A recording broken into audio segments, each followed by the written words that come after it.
నమస్తే మిత్రులారా, నేను మీ శ్రీనివాస్ చౌహాన్ అడ్వకేట్. మిత్రులారా, మనము ఏదైనా ఒక ప్రాపర్టీని, ఒక స్థిరాస్తిని తాకట్టు పెట్టి రుణాలు తీసుకున్న తర్వాత చెల్లించలేని పక్షంలో బ్యాంకు అధికారులు వేలం వేస్తే ఆ వేలాన్ని ఆపివేయమని అడిగే హక్కు మనకుంటుందా?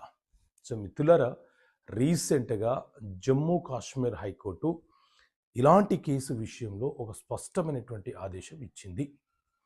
మన దేశంలో సర్ఫేసీ యాక్ట్ అనే చట్టం అమల్లో ఉన్నది. ఈ చట్టం ప్రకారంగా ఎవరైనా తమ ప్రాపర్టీని మార్టిగేజ్గా తాకట్టుగా పెట్టి రుణాలు పొంది కొంతకాలం పాటు ఆ రుణాలను తిరిగి చెల్లించకుండా ఆపివేస్తే సర్ఫేసీ యాక్ట్ ప్రకారంగా మొదట ఆ బ్యాంకు ఆర్ నాన్ బ్యాంకింగ్ సంస్థ వాళ్ళు లీగల్గా ఒక నోటీస్ను జారీ చేస్తారు.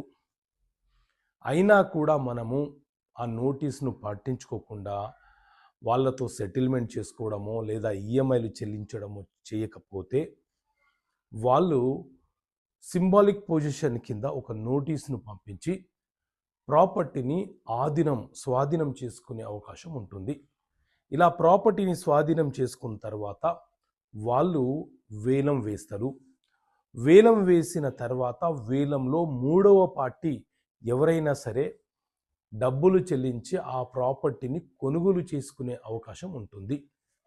సో ఒక వ్యక్తి వేలం వేసిన తర్వాత ఆ వేలాన్ని ఆపండి, నేను వాళ్ళతో సెటిల్మెంట్ చేసుకుంటాను, చాలా తక్కువ అమౌంట్ మాత్రమే నేను వారికి చెల్లించేది ఉంది అని చెప్పి హైకోర్టుకి వెళ్తే హైకోర్టు చాలా కీలకమైనటువంటి ఆదేశాలు ఇచ్చింది.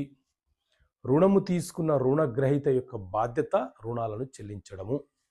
వేలం వేయడం కంటే ముందు వరకు మీకు ఎన్నిసార్లు నోటీసులు పంపించినా మీరు పట్టించుకోలేదు, బాధ్యత రహితంగా ప్రవర్తించారు. వేలం వేసిన తర్వాత అవతల వ్యక్తి, మూడవ వ్యక్తి కొనుగోలు చేస్తానని చెప్పి కొంత సొమ్ము చెల్లించి బిడ్లో పాల్గొని ఆ ప్రాపర్టీని స్వాధీనం పరుచుకున్నాడు. ఇప్పుడు మీరు వచ్చి నా ప్రాపర్టీ నాకు కావాలి అని అంటే మీరు వేలం వేయడం కంటే ముందే మీ హక్కులను కాపాడుకోవాలి అని చాలా స్పష్టంగా ఆదేశాలు ఇచ్చింది.